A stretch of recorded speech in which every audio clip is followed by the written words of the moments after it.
बिटिया है जो ब्याला बोलती रहे और बाकी कोई कह नहीं पावा इनके ठीक है सब इनके गाना जत्ते हैं हम इनकी बेइज्जती कर दिया। या को सांच नहीं दादा सब झूठ इनके सब गाना झूठ है। जैसे माता रानी का व्रत है नवरात्रा व्रत रखे हैं और निबी का बिरवा कहीं का है यूं माता रानी तो है परिवार है और उनके दरवाजे पे वृक्ष लगा है अब बढ़िया ढाल रखी है बीच में खरारा रखा है उसको तोड़ता नहीं किला ठोक ठाक के उसका दूध ऐसे पड़ के दूध वैसे काम प्रारंभ हो गया। और गाना इनके जानते हो क्या है देविन के दरबार निबिया कटाई दारो जर के देविन के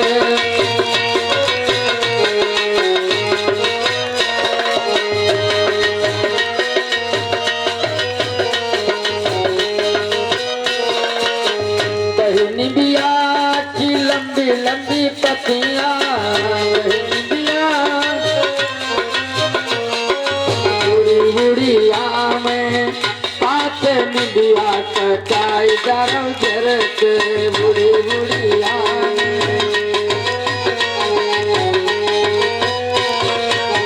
अब सोचने के विषय मैंने माता रानी का व्रत किए हैं और उन्हें परिवार की नाश पड़ रही है की निबिया कटा के फेंको। अगर मंदिर नहीं जाना चाहती हैं तो तुम दोष दूसरे का क्यों देती हो।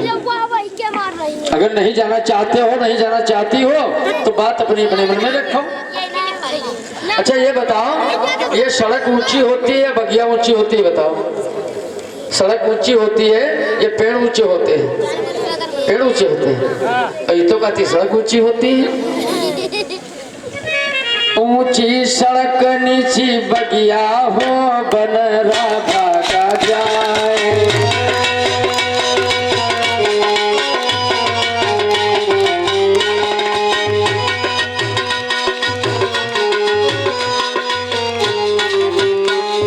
अब सोचो सोताओ कहाँ सड़क और कहाँ बगिया एक नहीं है तो हजारों लेकिन अत्य जानो तो बार भगवान का नाम लीजिएगा। ये प्रेम जब अनंत हो गया तो रोम रोम संत हो गया।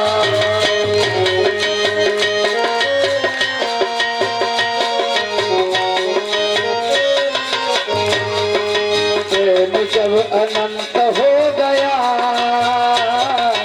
रोम रोम संत हो गया।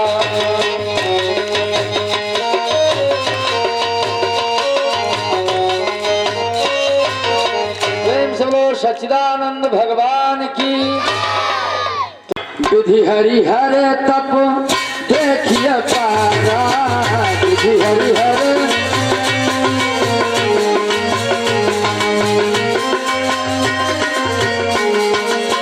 विधि हरिहर तप देखिए पारा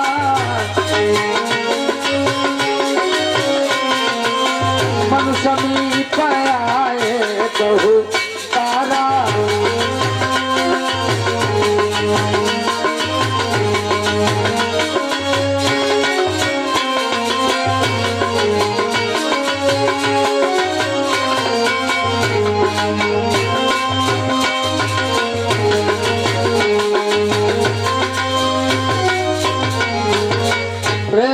सच्चिदानंद भगवान की श्रोता हमारे बहू आए रहे हैं देवता एक साथ में तप देखिए पारा मनु समीप आए बहुबारा एक बार नहीं अनेक बार आए और मांगने के लिए प्रयासरत है। मांगो तुम क्या मांगना चाहते हो। देखा महाराज जी ने मांगा हूँ बड़े बहो भांति लुभाए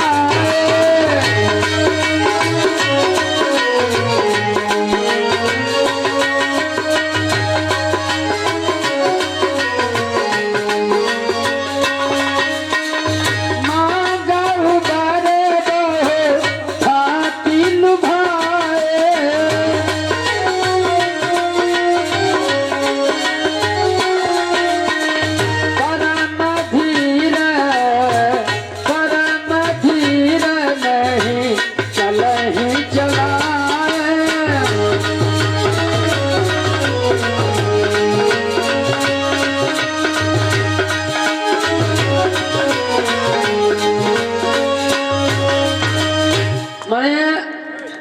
प्रयास कर रहे हैं, बहुत प्रयासरत हैं, मांगो तुम क्या लेना चाहते हो। मांगहु बर बहु भांति लुभाए, माने बहुत लालायित किया उनको। उन्होंने मांगने की बात तो श्रोताओं दूर रखो, नेत्रों को खोल करके ब्रह्मा विष्णु महेश को देखा भी नहीं। और शरीर कैसा है, कमर पंजर हड्डियों का ढांचा हो गया। शरीर जो है सूख करके कांटे के समान हो गया। अस्थि मात्र रही गए वो शरीरा, तदपि मनाग मन ही नहीं पीरा। मन शरीर सब सूख करके कांटे के समान हो गया है, लेकिन फिर भी मन जो है भगवान से लगा है। लगन जो है सच्ची लगी है, शरीर से कोई नाता, शरीर से कोई मतलब भाई नहीं श्रोता। उल्फत न से कजिस दमो सच्चा सरूर होगा।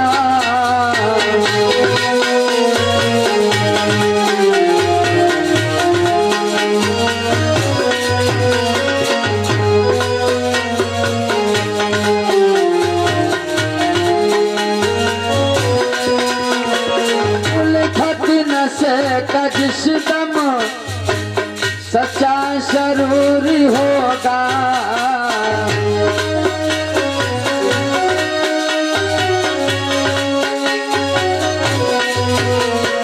परमात्मा उसी क्षण, परमात्मा उसी क्षण हाजिर जरूर होगा।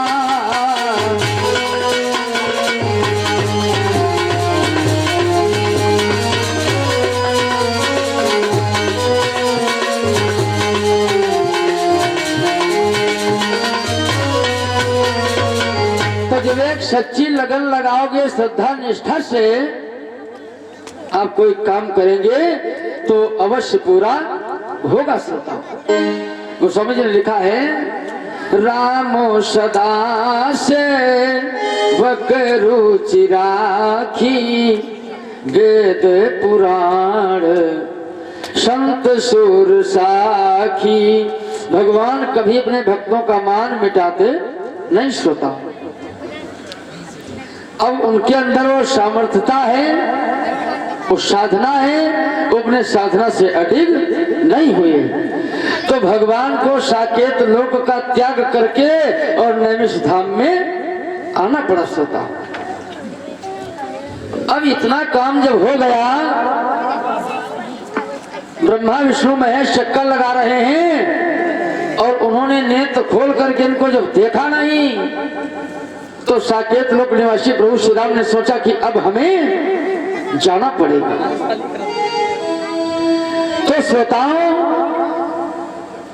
नारायण ने आकाशवाणी की, माने अभी भगवान का मनसुख दुर्गा को दीदार नहीं हुआ, और नारायण की आकाशवाणी का आप प्रभाव देखें। जैसे भगवान की आकाशवाणी उनके कानों के द्वारा उनके हृदय में पहुंची, श्रवण रंध हुई उरे जब आई, श्रवण रंध। अब कानों के द्वारा जैसे आवाज उनके हृदय में पहुंची, तो भगवान की वाणी का आप प्रताप देखें। ऐसा परिवर्तन हुआ। महाराज जी ने बताया, ये हष्ट पुष्ट तन भय सुहाए, हष्ट पुष्ट तन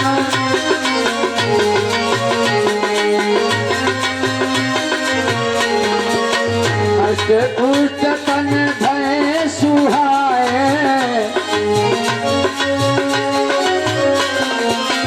मानव अब ही महल से आए, मानव।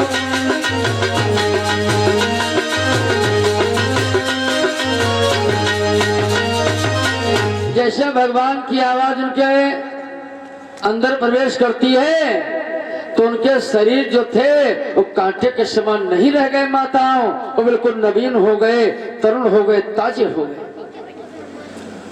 लगता है वो अभी अपने भवन से निकल करके और नैमिष धाम में पधारे हैं। इतना काम तो परमात्मा के आगमन से पहले हो गया और फिर भगवान ने इनको अपना दर्शन दिया। श्रोता, जैसे नारायण प्रकट हुआ इस चरणों में गिर गए। भगवान ने कहा बस मैं तुमसे प्रसन्न हो रहा हूं, तुम मांगो, क्या मांगना चाहते हो। मनु महाराज ने कहा सरकार आप तो सर्वशक्तिमान हैं, कण कण में आपका वास है प्रभु, आप तो सब जानते हुए भी अज्ञान बने हैं, आपको तो पता है हम क्या चाहते हैं। का फिर भी भगवान ने कहा फिर भी अपना भाव प्रकट करें। तो मनु महाराज ने हाथ जोड़े नारायण से और इतनी बढ़िया बात विनम्रता के साथ में कहा सरकार चाहूं तुम ही समान सुत,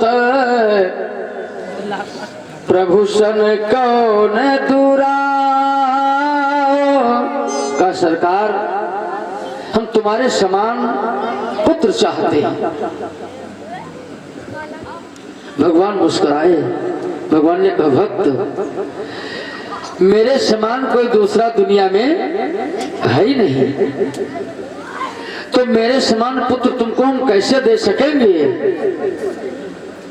तो कहा सरकार मैंने अपनी बात कह दी, मैंने अपनी बात कह दी, अब देना ना देना आपके ऊपर निर्भर करता है। तो भगवान ने कहा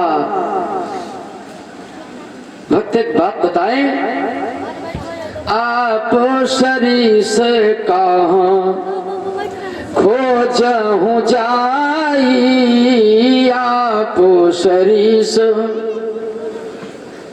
का अपने समान प्राणी की तलाश हम कहाँ करेंगे, जब है नहीं कोई।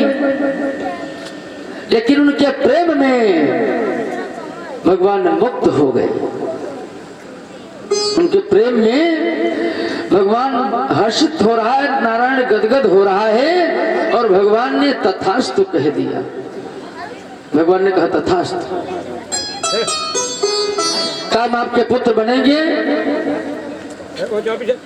समय आने पर हम पुत्र के रूप में आपको दर्शन देंगे। अब इतना काम श्रोताओं नारायण ने किया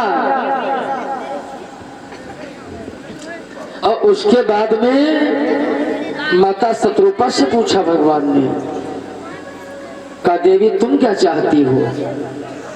अगर आज की माता शत्रुपा होती, ये माताएं कहा लगती कि महाराज या आँख में आकर आँख नहीं क्या दादा और या लड़का में लड़का ना। अगर आज की शत्रुपा होती तो यही सोचती कि एक हमारे पति ने मांग लिया है और एक हम मांग ली। माने परमात्मा सर्वशक्तिमान है, भगवान का परलक्षित कृपा का हाथ उनके ऊपर रख गया, वो जो कह देते वो हो जाता। लेकिन नहीं, माता शत्रुपा ने कहा स्वामी मैं कुछ मांगना नहीं चाहती हूँ। भगवान ने कहा क्यों देवी। तो इतनी बढ़िया बात कही माता शत्रुपा ने कहा सरकार जो बारीनाथ चतुर न कुमारा,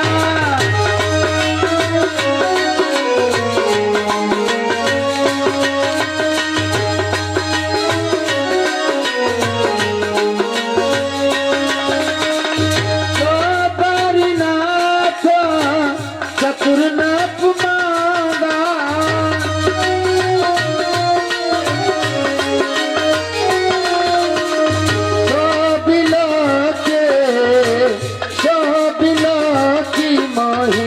अति प्रिय लागा।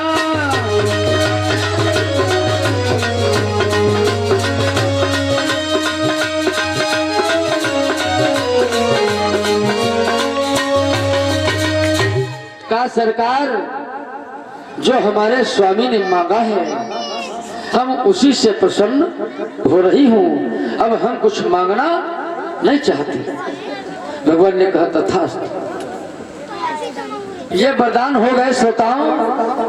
वही पास में एक हरदेव नामक ब्राह्मण और कनकलता नामक उसकी धर्मपत्नी भी खड़ी भगवान का ध्यान कर रही थी। इनको आशीर्वाद दर्शन देते हुए अब भगवान पहुंचे हैं कनकलता अर्थात हरदेव ब्राह्मण के समक्ष। कहा भक्त तुम क्या चाहते हो?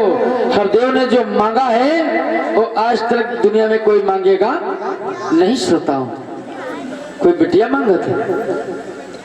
कोई बिटिया चाहता है कि मेरी बिटिया हो जाए? और बिटिया नहीं होगी तो बिटिया का चेन जापान से आएंगी।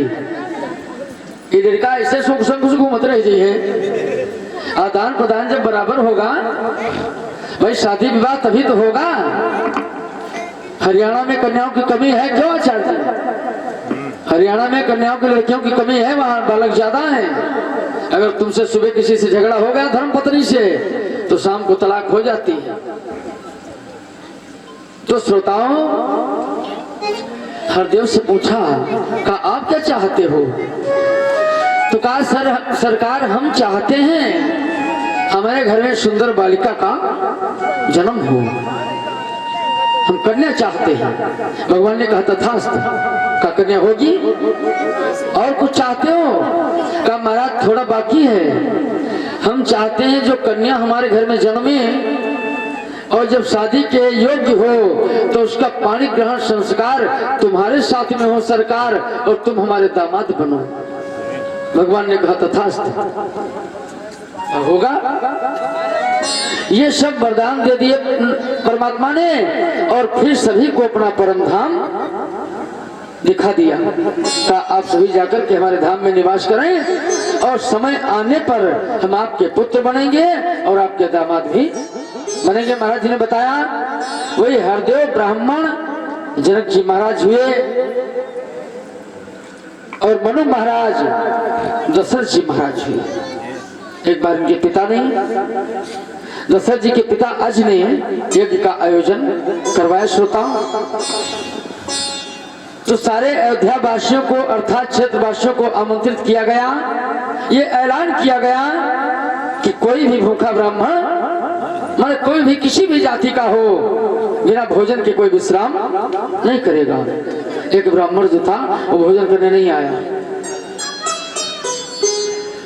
तो कहा आखिर ब्राह्मण ने भोजन किया क्यों नहीं? तो नौकरों ने जाकर के पता लगाया तो ब्राह्मण ने कहा हम भोजन तो करते, यज्ञ हुआ, प्रसन्नता का विषय है, लेकिन अगर राजा अज ने अपनी गाढ़ी कमाई का एक पैसा इसमें लगाया होता तो हम भोजन जरूर करते।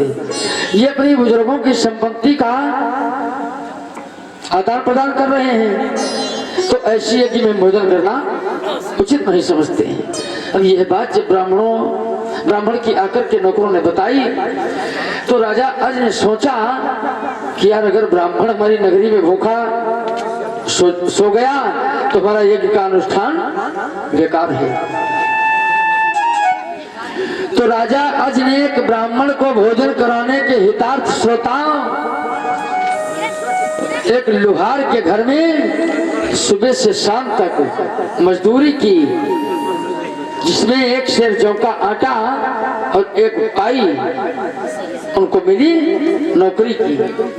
संध्या के समय आकर के जौ के आटे की रोटियां बनवाई और ब्राह्मण को बुला करके भोजन करवाया और वो पाई जो थी वो दक्षिणा में इनको भेंट कर दिया। ब्राह्मण देवता वहां से चल पड़े। शेष जो भोजन बचा था तो राजा अज लेकर के और ब्राह्मणी के लिए देने चल पड़े। अब वो ब्राह्मण इतना प्रसन्न है कि गाढ़ी कमाई का दक्षिणा आज हमें मिला है राजा अज के द्वारा। वो पाई को उछालता हुआ जा रहा था और जैसे अपने आश्रम के निकट पहुंचा पाई को उछाला और नाली में जाकर के गिर गई। श्रोताओं, अब जैसे वो दक्षिणा नाली में गिर गया, जैसे वो दक्षिणा नाली में गिरा उस ब्राह्मण ने दोनों हाथ नाली में डाल दिए। श्रोताओं, इनका विभाजन कह दो वैसे नहीं बनी, इन लड़का नहीं है। एक जगह हमने भागवत कथा कही, गलती हमते हुई जात, हम लंका दहन की कथा सुनाए दे, हमने लंका दहन की कथा सुनाई दी और लड़का 10-20 रहे, बड़े कटकट मुरहा रहे और खरिहान राग था। पता नहीं कहां से एक लंबी पूंछ वाला गिरगिट आ गया, गिरतान ये लड़का गिरदान पकड़ ली ने, हाय कपड़ा लपेट के पूंछ पर तेल डाल के माचिस लगा दी। वो गिरदान भागा तो खरिहान में घुस गवा। तो खरिहान गांव के किनारे होते हैं और सारे खरिहान सीताराम होने लगे और गिरदान चल रहा है तो वहां से खत से भागा, छप्पर पे चढ़ गया तो सब गांव मंगलमय हो लग। तो तरह के बाबा निकल पड़े तो धड़ाक से थप्पड़ मारा, कहा नालायक, सब गांव से खरिहान तक आग लगा दी। कहे बाबा मारा वारा ना, जिसे तुम समझाओते हो। कहा मारा वारा ना, ये हनुमान जी लंका फूंक रहे हैं, गांव से साफ होएगा। तो सब बात कही वाली तो नहीं है। प्रेम से लो गोविंद भगवान की। इस समय इनकी गिरैया छुट्टा है, ये बांधे ना जिन्हें 7 दिन चले कथा कही बात और का भाई भगवान का पंडाल चल रहा है। अरे का वह जुलम आई धरते हैं कुछ पूछो ना, धरती धर्म द्वार भजे गोपाला भजे गो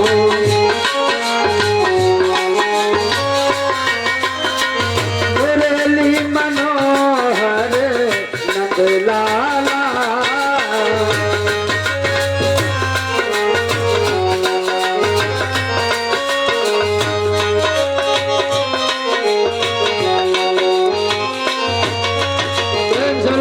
भगवान की।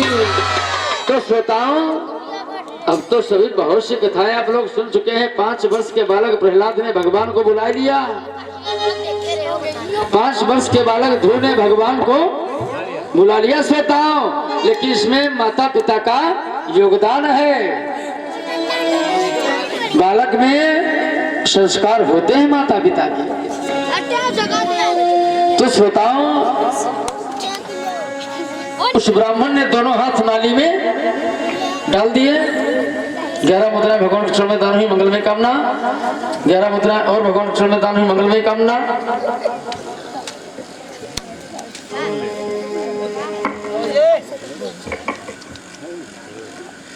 हमारे भैया टुन्नी कारपेंटर खतीर पुण्यवासी 10 मुद्राएं। हमारे घर में पुत्र परिवार नहीं है, अपनी जनता को, प्रजा को पुत्र परिवार मान करके और सारा जीवन अपना व्यतीत करते रहे। श्रोताओं समय बहुत काफी व्यतीत हो गया।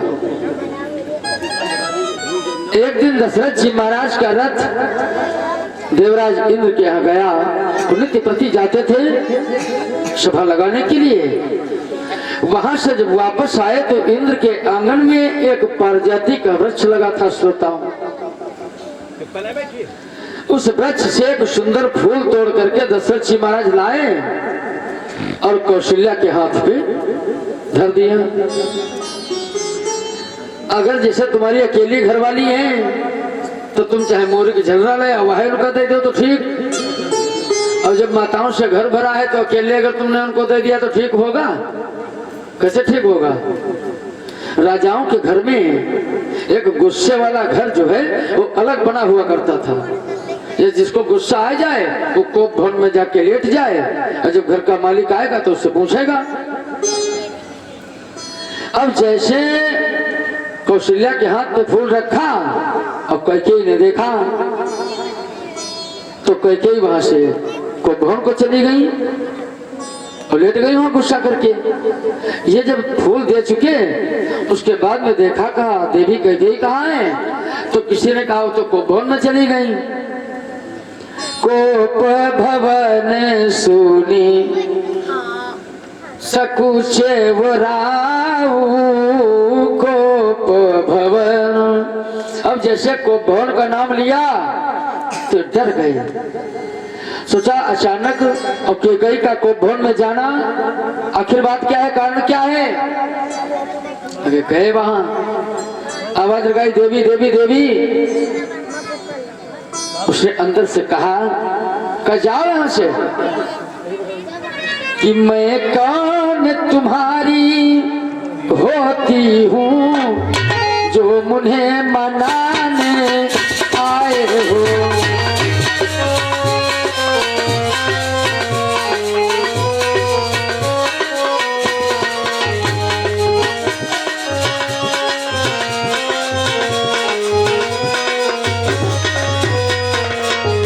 मैं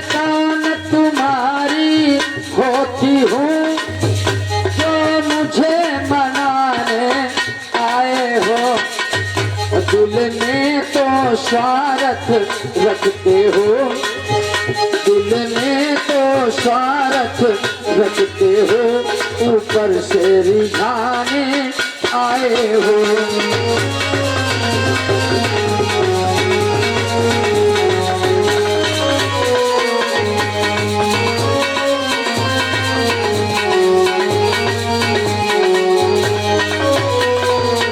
कहा मैं तुम्हारी क्या लगती हूँ राजन, जो तुम यहाँ आए हो? अरे कभी हमारे साथ कुछ किया है, कुछ दिया है हमको? जाओ बस वहीं चले जाओ, और जिस जगह सुमन दे आए हो। कहूँ जाओ हुए जिनका फूल दे आए हो, तुम्हें कौशल्या है सब ना। का बस के कई बस, अरे एक जरा से फूल के ऊपर और इतना बड़ा आडंबर हो गया। अरे तुम कहो तो सारा कमल हजारा ला के तुम्हारे कदमों में डाल दें, ये एक बड़ी कमी है हमारी आपकी। और ये अपनी बात कहती कब है जानते श्रोताओं? माताओं को बात कहने का समय इनका अलग है। जैसे तुम रसोई कक्ष में जब जाकर के बैठे और ये तुमको बड़े प्रेम से भोजन करा रही हैं, आप खाना खा रहे हो तो मुंह तुम्हारा खाली नहीं है। जब तुम हाँ ना का जवाब दोगे तो इनके स्वामी कहने हाँ, कहने चाची जो पड़ोस वाली हैं उनके आज वो नेट वाली साड़ी आई है और हमको बड़ी अच्छी लगती है। अरे अब सवेरा होने तो दो, हम तुमको ला देंगे। अब पैसा जब हम रुमालों ले भर नहीं है, बड़े प्रेम से उनको हाव भाव से समझा दिया। और जब सवेरा हुआ झोला टांग करके और गए बेलीगंज को थामा, और ऐसे झोरा जैसे गवाओ तैसे घूमे हुआ। अब उन्होंने झोला टटोल के देखा कि साड़ी है नहीं इसमें, इन उस समय नहीं पूछा। जब भोजन करने बैठे कहा क्यों स्वामी क्या तुम गए नहीं? अरे कहा हम तो सवेरे पहुंच गए थे, लेकिन गया प्रसाद सरगना की दुकानें बंद थी बेनीगंज वाली। कहा वही दुकान बड़ी है सबसे। कहा दुकान न बंद होती तो साड़ी आ जाती। मैंने इनके कहने का तात्पर्य है कि जीव अपनी हीनता पसंद नहीं करता है। दशरथ जी महाराज ने कहा बस एक फूल के ऊपर इतना सब हो गया। इन्होंने तत्काल अपना रथ तैयार किया और देवराज इंद्र के यहाँ पहुंचे। काया कल्पित थे दशरथ जी महाराज। श्रोताओं, इन्होंने अपना भेष बदला और वहां पहुंचे। अब जैसे वहां पे पहुंचे, पहुंच करके देखा कि जिस सिंहासन पे दशरथ जी महाराज बैठते हैं वो दूध से धोया जा रहा था। अब दशरथ जी महाराज ने पूछा, उस भाली जुटे रहे लेबर उनके, कहे भैया ये सिंहासन दूध से धो रहे हो? अरे कहा यार क्या बताऊं? कहा एक राजा आता है अयोध्या से, दशरथ नाम है उसका। कहा वो निसंतान राजा है, उसके कोई परिवार है नहीं, और हमारे जो देवराज इंद्र है ना ये डरते हैं उससे, तो आने से रोक नहीं सकते। तो जब वो चला जाता है तो सिंहासन दूध से धो करके और पवित्र किया जाता है। बस वहीं पे शंका हुई है दशरथ जी महाराज को। और लिखा गोस्वामी जी, एक बार भूमति मन माही,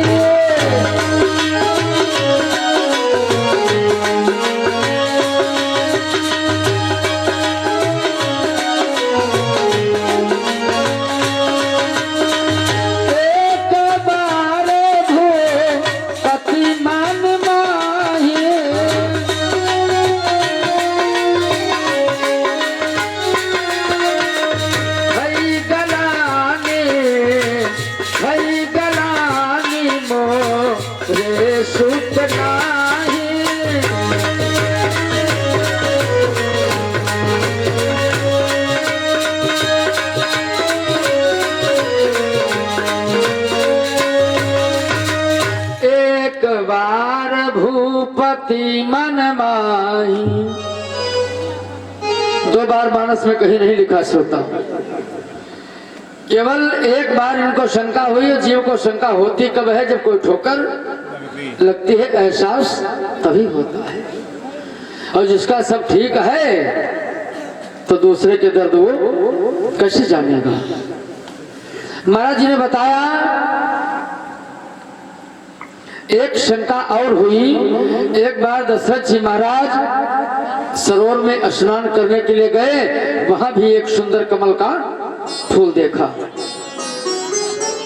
अब इन्होंने सोचा कि इसको हम तोड़ करके अपने घर ले जाएंगे। तो जैसे तालाब में प्रवेश किया, अपना हाथ बढ़ाया तो फूल आगे बढ़ गया। अब ये जितना बढ़ते हैं फूल उतना ही आगे बढ़ रहा है। इनको गुस्सा आ गया, का नादान पुष्प, तू हमारे प्रताप को भी नहीं जानता है। मैं क्षत्रिय पुत्र हूँ, मैं तुम्हें तोड़ करके ही ले जाऊंगा। कि केला ये कहीं बार फले, फिर दूजी बार फले कब होना। छत्री रण मां पाँव धरे, फिर पीछे पाँव धरे कब होना।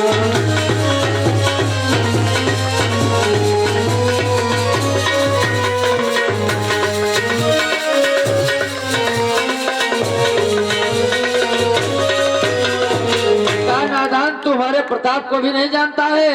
और ये फटाक से बाहर आ गए और अपना धनुष बाण उठा लिया। अब जैसे दशरथ जी महाराज ने धनुष बाण उठाया, उस पुष्प ने कहा, ए राजन, तुम चाहे जितने बड़े तेजधारी हो और चाहे जितने बड़े प्रतापी हो, का थोड़ा हमारी भी बात सुनिएगा।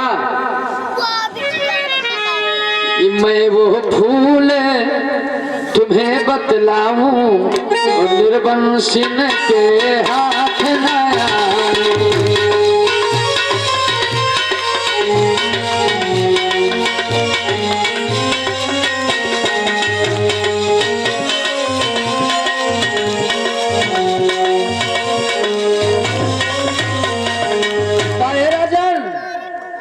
अरे मैं भी कोई ऐसा फूल नहीं, मनुष्य की वाणी में आवाज किया उसने, कहा तुम्हारे जैसे निर्वंशियों के हाथ में आने वाला मैं नहीं हूं। ऐसी बातें जब कोई कट शब्द कहता है तभी जीव को शंका होती है। जैसे अभी किसी माता के पुत्र परिवार न हो सोता हूं और कहूं झगड़ा होने लगे पड़ोस में आपस में, तो ये और कोई लड़ाई नहीं लड़ी है, ये वह कही है सबसे पहले, कहीं जाने तन जत्ती नेकी हो, यही कहेंगे कि हम जानती हैं जत्ती नेकी तुम हो। तो महाराज जी ने बताया कि एक ही बार शंका हुई श्रोताओं। अब दशरथ जी महाराज फूल वूल वाली बात तो पीछे हो गई और दशरथ जी ने अपना रथ वहां से घुमाया। जिस समय चक्रवर्ती सम्राट दशरथ का ये शासन काल चल रहा था श्रोताओं, उस समय रावण दशानन का भी शासन काल इनसे कहीं ज्यादा था। उसने स्वयं को लिखा है कि हमारे समान न कोई योद्धा हुआ और न हमारे समान कोई ज्ञाता विद्वान पंडित हुआ। एक बार हुआ क्या, जनक जी का और दशानन का शास्त्रार्थ हुआ श्रोताओं, और शास्त्रार्थ में कुछ ऐसा शब्द कहा जनक जी ने जिसका दशानन जवाब नहीं दे पाया, वो हार गया। तो आपस में वो जनक जी से बैर मानता था, जिसमें रावण दशानन ने संतों से रक्त की वसूली की। भगवान का प्राकट्य ऐसे नहीं होता है।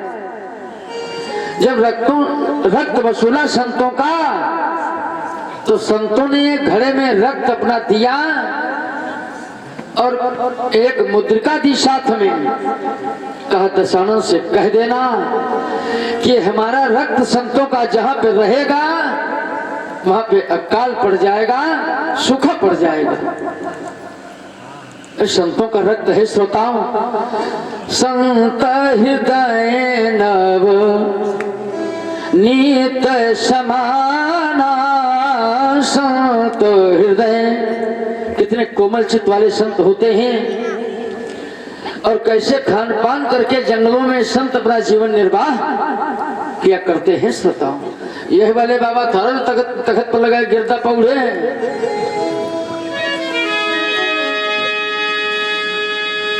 करही यहाँ हार शाक फल कंदा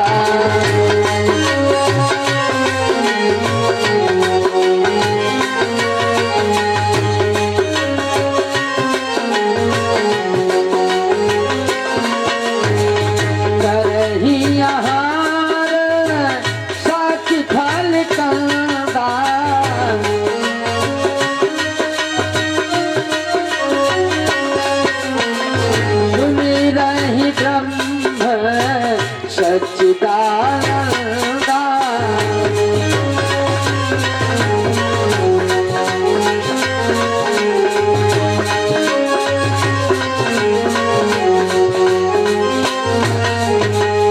करही आहार शाक फल कंदा सुमिरहि ब्रह्म सच्चिदानंदा। तो ऐसे संतों का जब निरादर किया जाएगा, अपमान किया जाएगा, तो भगवान का अवतार होगा नहीं श्रोता, वो तो होना निश्चित हो जाएगा। तो संतों ने कहा कि घड़ा हमारा जहाँ पे रहेगा वहां पे अकाल पड़ जाएगा। तो दशानन ने सोचा कि तब इस घड़े को अपने लंका में हम काहे रखें और इसको जनक के साम्राज्य में हम गड़वा दिए। उस घड़े को जनक जी के यहाँ गड़वा दिया और जनक जी ने हल चलाया। उसे कहीं कहीं लेख ये भी आता है कि मंदोदरी ने उस घड़े के रक्त को पान कर लिया। माता मंदोदरी ने पूछा क्या इस घड़े में क्या रखा है? तो दशानन ने कहा उसमें हाथ मत लगाना, उसमें घोर हलाहल जहर रखा है। एक दिन कुछ बात बिगड़ गई तो मंदोदरी ने रक्त का पान कर लिया और जब रक्त का पान किया तो गर्भ आ गया, कन्या की उत्पत्ति हुई। तो बिटिया को घड़े में रख के और जनक के यहाँ गड़वा दिया। और लड़ाई झगड़ा सबके घर में हुए करता है क्यों दादा? एक सज्जन होते और एक दिन उनके घर झगड़ा हुई गवा और घरवाली में तो जुलजुलाए गए, ज्यादा गुस्सा आएगा उनका। तो उसने कहा तुम जानवर हो जानवर। हाय बोल चाल बंद हुई गई। मैंने पत्नी यार और पति को जानवर कह दिए, दादा बड़ी बात है। अब 2-4-6 दिन हो गए, 8 दिन हो गए, अब सुलभ समझौता नहीं हो पावा।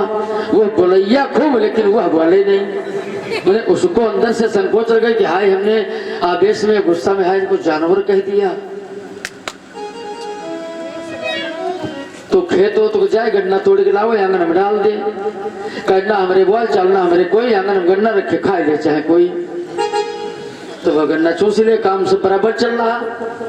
खाना बना शिकार पर झाँक दे, करना हमारे बोल चलना हमारे कोई शिकार पर रोटी रखी खाए ले चाहे कोई। समझ ज्यादा हुआ तो एक दिन उसने कहा कि यार मन में सोचा कि यार हमने कहा है गलती हमारी है, तो हम ऐसा करें कि प्रायश्चित कर लें और उनसे माफी मांग लें। तो कहा कि स्वामी तो बोले हथबे के कहा बताओ। कहा देखो हमने तुमको जानवर कह दिया। अरे तो कहा इसमें क्या हो गया? कहा नहीं आप गुस्सा हो, अब ऐसे कह रहे हो। कहा हम काहे को गुस्सा होंगे? अरे जानवर कह दिया तो कुछ हमारा बिगड़ गया क्या? उसने कहा अच्छा एक बात बताओ। देखो सोता आए रहे बोलो गोविंद भगवान की। तो श्रोताओं का एक बात बताओ। कहा ये अच्छा ये बताओ।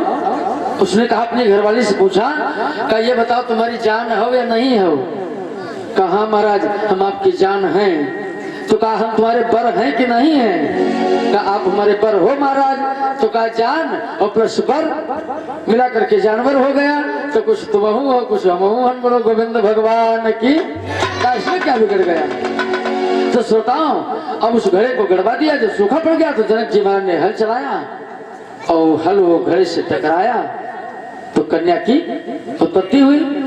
तो वहां माता जानकी का प्रादुर्भाव हुआ।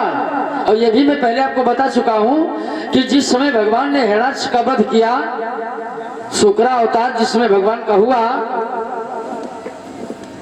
पाताल को गए और पृथ्वी को लेकर के आए। तो पृथ्वी प्रकट हुई, कहा मैंने आपको पसंद किया, हमारे साथ विवाह कर लो। तो भगवान ने कहा अभी नहीं करेंगे, जब आगे मौका आएगा त्रेता में तुम्हारा नंबर।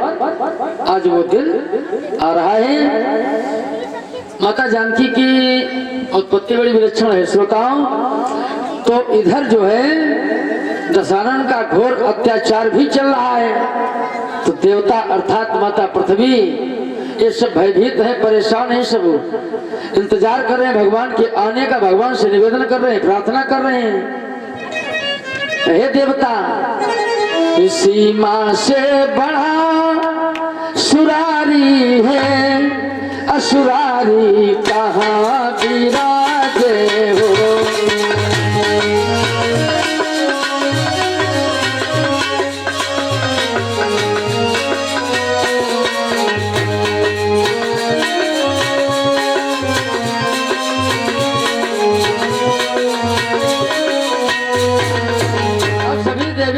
प्रार्थना कर रहे हैं, सरकार आप कहाँ हैं, कब आएंगे और हम जैसे दिन दुखियों का कल्याण कैसे होगा। महाराज माता पृथ्वी ने कहा स्वामी सृष्टि का भार हमारे ऊपर चाहे जितना बढ़ जाए हमें कभी कोई संकट कष्ट नहीं होता है, लेकिन पाप का भार जब बढ़ता है तो मैं रसातल को जाने लगती हूँ नाथ। वो आकाशवाणी भगवान के कानों में श्रोता पहुंची। तो हम आप भी भगवान से थोड़ा प्रार्थना करें, हो जाएगा, कह दिया जाए। का सरकार इंतजारी करते करते एक जमाना हो गया, और दर्श तो सरकार का दुश्वार पाना हो गया। का स्वामी आप कहाँ हैं? इस दशानन के अत्याचार से देवता अपने को छिपे छिपे किसी तरीके से अपना जीवन यापन कर रहे हैं। भगवान ने आकाशवाणी की कि हे देव गणों हे सुर वृंदों अब ज्यादा हमें रुलावो ना।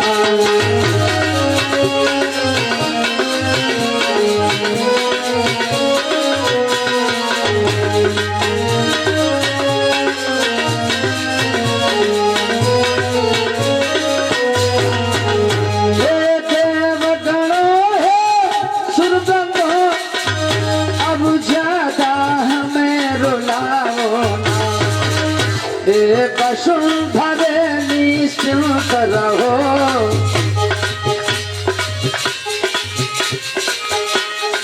वसुंधरे निश्चिंत रहो, अब ज्यादा कथा सुनावो ना।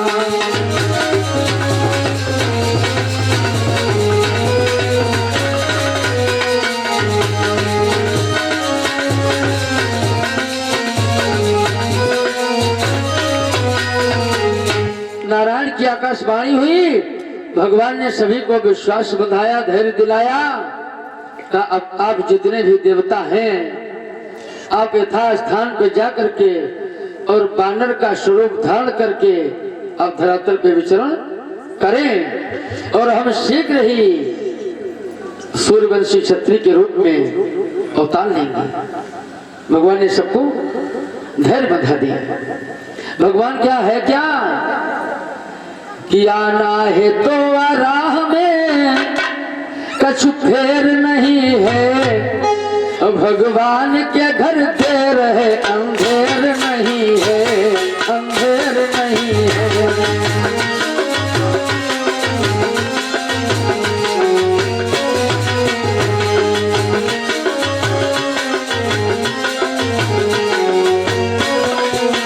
तो भगवान के यहाँ हमें इंतजार तो करना ही होगा श्रोताओं, इंतजार जो है करना ही होगा। सब प्रार्थना करें सरकार अब यह कष्ट हमसे सहा नहीं जाता है। दशानन ने स्वयं लिखा है कि मुझसा पंडित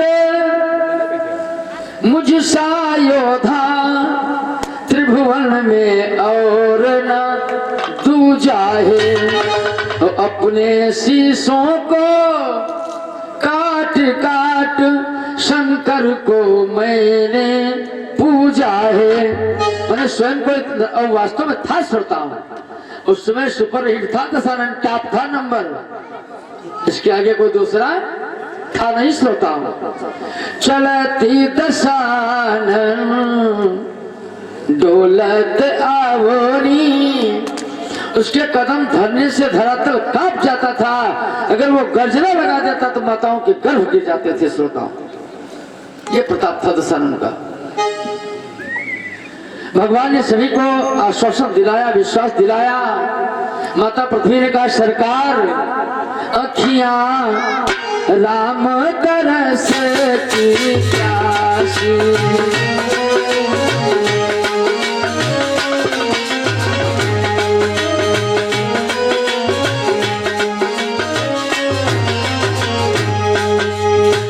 हरि दर्शन की प्यासी, अखियां राम तरस की प्यासी।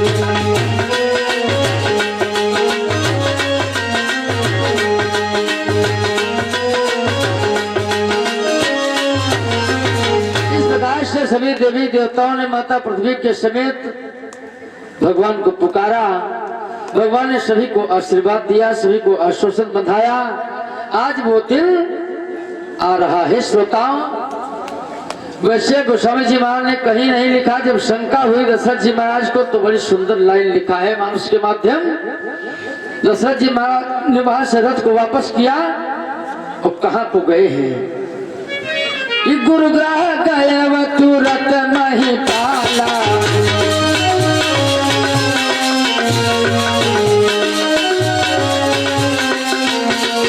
गुरुग्रह गए तुरत नहीं पाला, चला जी करत नहीं विशाला।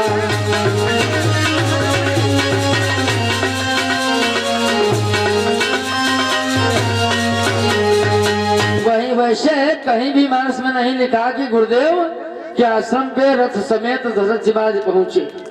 गुरुग्रह गए तुरंत मैं पाला, उन्हें एक क्षण देर नहीं लगा। श्रोताओं, उधर प्रेम से बोलो गोविंद भगवान की। तो श्रोताओं, अवश्य अगर माताओं का भी भाव देखा जाए, यार जिसके एक घरवाली है, घर में एक माता है, तो किसी के 2 भैया हैं, किसी के 4 भैया हैं, क्यों दादा? और जिसके घर माताओं से भरे हों और घर में संतान एक भी न हो। ये तो कहने की बात है। कौशल्या के 21 सुमित्रा 3 माताएं हैं। आनंद रामायण के माध्यम से दशरथ जी महाराज के 560 रानी थी। श्रोता, अब सोचने का विषय है, जब दशरथ जी महाराज घर को जाते हैं तो माताएं विलाप करती हैं, स्वामी 3 रानी पर नए कौललना, नहीं नीक लागे ललन बिन हमारो अंगना।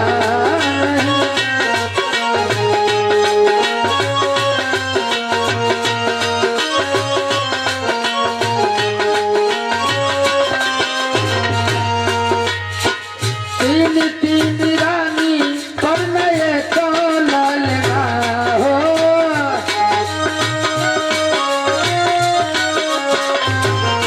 नहीं नीक लागे, नहीं नीक लागे ललन बिन हमारो अंगना।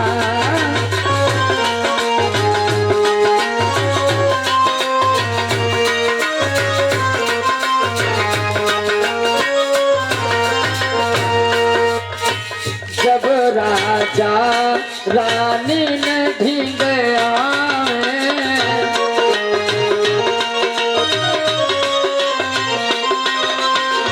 रोए रोए सब हाल सुनावे,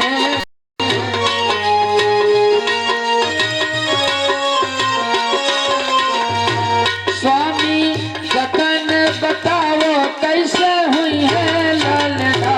स्वामी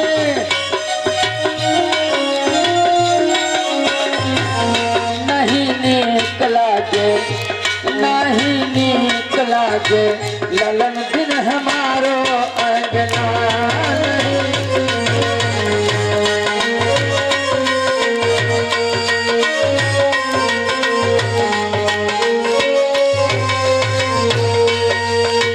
तब राजा गुरुवर ढींग आए,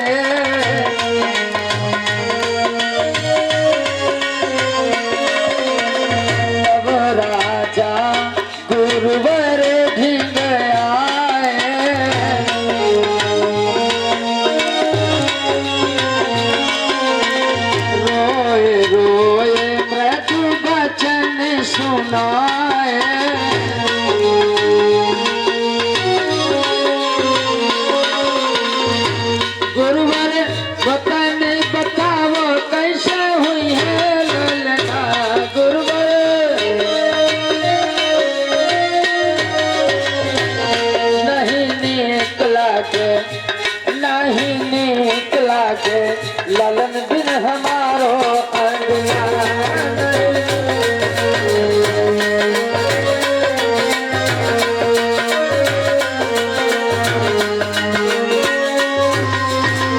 तो इस प्रकार से श्रोताओं महलों का भाव है। भाई माताएं भी विलाप कर रही हैं कि सरकार समय बहुत हो गया, अगर हमारे भी आंगन में एक पुत्र होता तो हमारे राज्य का उत्तराधिकारी होता। और मैंने आपको बताया आत्मदेव महाराज ने कितना दान किया, सब कुछ कर डाला, यज्ञ विधान करवाए। और जब घरवाली चाहती नहीं तो पुत्र कैसे हो जाएगा? जब तक पत्नी के तारतम्य एक नहीं होगा तो संतान की प्राप्ति कैसे होगी? मैं तुम इंजेक्शन लाए हो, अलमारी में धरा है वो। यही तो कहा था धुंधली ने। धुंधली ने यही कहा, अगर मैं ये फल खाऊंगी तो फल खाने से रह गया गर्भ तो केली गर्भ गिर जाएगा। इस 8 पहर के चक चक में जीना बवाल हो। वो चाहते नहीं थी, कौन पड़े टेप नहीं बिगाड़ रहे। तो श्रोताओं, अब जैसे महाराज जी के आश्रम पे पहुंचे तो गुरु वशिष्ठ महाराज ने कहा, राजन अब चिंता का विषय त्याग दीजिए। का वो सुंदर समय आ गया है, तुम एक बालक के लिए तरस रहे हो। अरे एक नहीं, तुम्हारे आंगन में 4-4 बालकों का प्रादुर्भाव होगा। वशिष्ठ महाराज कुल गुरु थे श्रोताओं। इनका आए को याग 2 दिन दादा आई भय रहा है, कल्प व्यतीत हो गया था। जिस समय वशिष्ठ महाराज से आने के लिए कहा गया, न तो यहाँ पे सरिता सरजू थी और न तो यहाँ पे अयोध्या थी। अयोध्या भी ब्रह्मपुरी से लाई गई। और वशिष्ठ से जब जाने के लिए कहा गया तो वशिष्ठ ने कहा हम नहीं जाएंगे। तो पूछा क्यों? बोले उपरोहित ही कर्म अति निंदा। उपरोहित का उपरोहित का कार्य हम करने मत लोग नहीं जाएंगे। तो वशिष्ठ महाराज को एक आश्वासन दिला दिया गया, तुम वहां जाइएगा, उपरोहिती का कार्य स्वीकार करें और समय आने पर तुमको वहां नारायण का दीदार होगा। वशिष्ठ केवल प्रभु श्री राम का दर्शन करने के लिए अयोध्या आए थे श्रोताओं, अर्थात वो नहीं आते। जब अयोध्या में आकर के उन्होंने देखा तो वशिष्ठ ने सोचा कि यहाँ पे एक सरिता की आवश्यकता है, सरिता होनी चाहिए। तो ब्रह्मलोक में जाकर के सरिता जो है वशिष्ठ महाराज वहां से लाए हैं श्रोताओं। तो कहा राजन वशिष्ठ सब जानते हैं, कहा वो सुंदर समय आ रहा है, तुम एक बालक के लिए तरस रहे हो, तुम्हारे 4-4 पुत्रों का प्रादुर्भाव होगा और हमारा भी जीवन कृतार्थ होगा। कहा श्रृंगी ऋषि महाराज को बुलवाया जाए और उनके द्वारा सुंदर यज्ञ का आयोजन कराया जाए। एक बार सूखा पड़ गया था राजा रोमपाद के यहाँ, तो श्रृंगी ऋषि महाराज को बुलाया गया था। तो जैसे उन्होंने अपना कदम रखा तो मूसलाधार पानी की बरसात हुई थी श्रोताओं।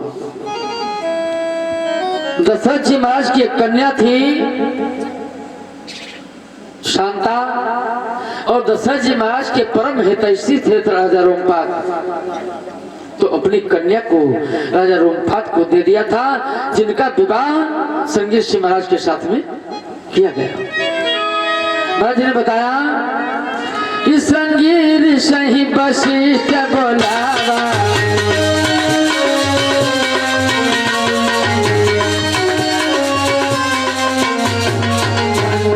ऋषि वशिष्ठ बोलावा, पुत्र है तु शुभ करावा।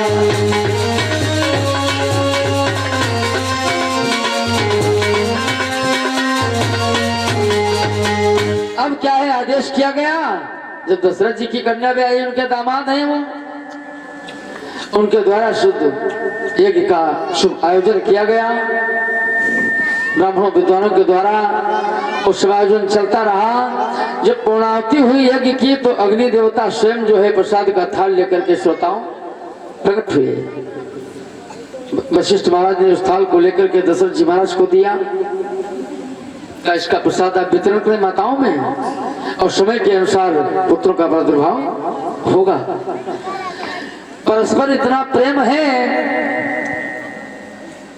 उस प्रसाद को जब वितरण किया गया, अर्धभागी कौशल्य ही दीना, आधा प्रसाद माता कौशल्या के हाथ में रख दिया, आधे भाग के 2 भाग बना करके कैकेयी को दिया, और कैकेयी और सुमित्रा ने क्या किया, अपने अपने भाग से विभाजन करके सुमित्रा के हाथ में रख दिया। ये परस्पर आपस में इतना प्रेम है श्रोताओं। कौशल्या कैकेयी हाथ धर और दीन सुमित्रा मन प्रसन्न कर। प्रेम से बोलो गोविंद भगवान की। इस प्रकार से उसका विभाजन किया गया। इसलिए हम कहा करते हैं श्रोताओं, 10-10 मुद्राएं भगवान चरण में मंगलमय कामना। जहाँ सुमति तहाँ संपत्ति नाना, जहाँ सुमति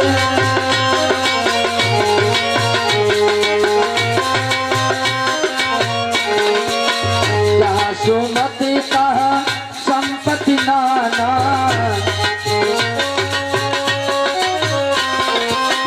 जहाँ सुमति तहाँ विपत्ति निधाना।